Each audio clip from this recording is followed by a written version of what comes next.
I had one of my most favorite friends, known each other since about high school time, reach out and say, I gotta ask you, you go ahead and you deal with a lot of stress. I said, yeah, I do. And he said, how do you handle stress? I said, you feeling stressed? He says, yeah. I said, what's going on? And he tells me about the situation and stuff at work. And he's telling me about work, but what became clear is we had a biological problem. And so I went a complete different direction with him. We start talking about body chemicals, because what happens is when your chemicals are in control, they're making your decisions for you. If you've ever wondered, why don't I feel like this? Or why logically does something make sense, but it doesn't quite feel right? Well, you got to make sure that your body and your chemicals are right. See, here's the interesting thing. You can get addicted to alcohol. It's a chemical. Thoughts are chemicals too. You can get addicted to thoughts. And those thoughts are not even real sometimes, and they're put in your brain because your chemicals are off. Serotonin, dopamine, oxytocin, things like that you should probably Google on how you go ahead and get those right.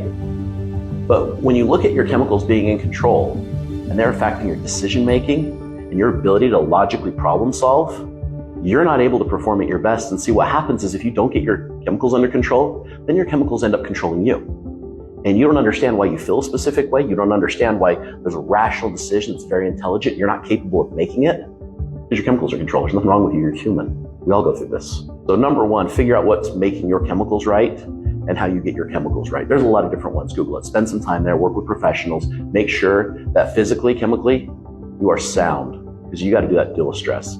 Second thing is you've got to go ahead and find out when something's an emotional decision, when it's a logical decision. Start with logic. Spend time writing it out.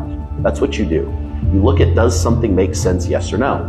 Is this what is the best? Yes or no? And then after you've written it out, you look at what do you feel about it and explore your feelings on why you feel that way.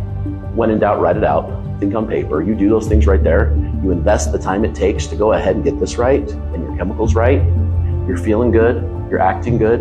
You can approach every problem at a higher level.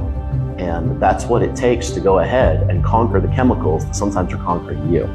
I hope you're not stressed. And if you are, I hope you get it dealt with today. I hope you get the right chemicals and you have a great day today.